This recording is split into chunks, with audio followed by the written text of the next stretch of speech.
Shalom kekasih-kekasih Tuhan. Renungan pada hari ini berjudul Bersama Tuhan.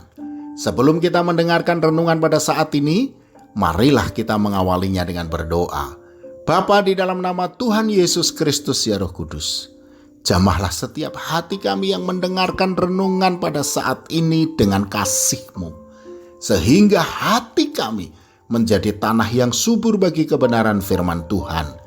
Kami sambut berkat firman-Mu di dalam nama Tuhan Yesus Kristus. Amin.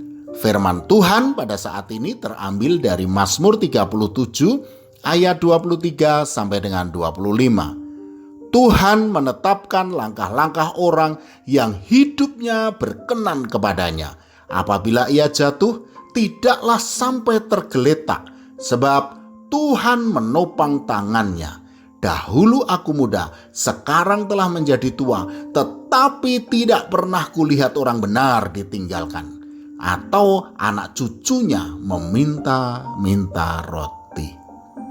Kekasih-kekasih Tuhan, kalau kita bisa melewati hari ini, maka mengucap syukurlah kepada Tuhan yang masih memberi kita kesempatan pada kita untuk dapat melewatinya. Apapun keadaan kita, laluilah bersama dengan Tuhan, maka kita akan mengalami suatu keadaan yang tidak pernah bisa dunia sediakan.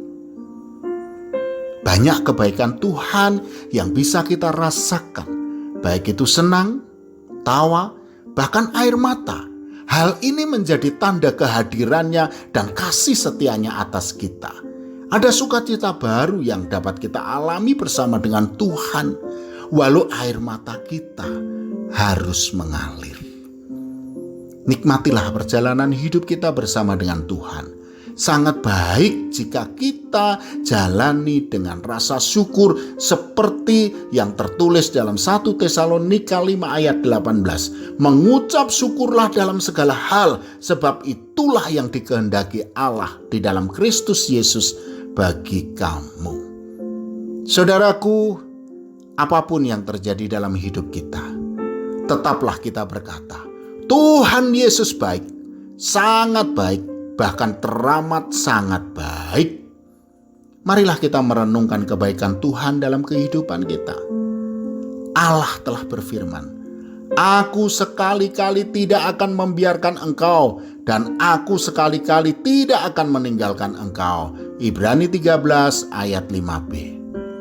Ibaratnya Tuhan itu punya 1001 macam cara untuk memelihara anak-anaknya. Artinya Tuhan tidak akan berkekurangan cara untuk menolong kita. Percayalah kepada Dia yang sanggup memelihara, meski di saat yang sulit sekalipun, karena penyertaannya itu sempurna. Yesaya 41 ayat 10 berkata, Janganlah takut, sebab aku menyertai engkau. Janganlah bimbang, sebab aku ini Allahmu. Aku akan meneguhkan, bahkan akan menolong engkau. Aku akan memegang engkau dengan tangan kananku yang membawa kemenangan.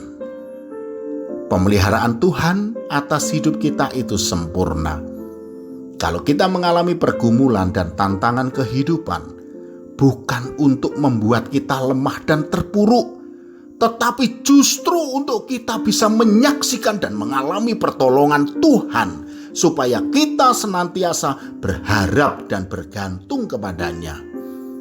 2 Korintus 12 ayat 9a berkata, Tetapi jawab Tuhan kepadaku, Cukuplah kasih karuniaku bagimu, sebab justru dalam kelemahanlah kuasaku menjadi sempurna.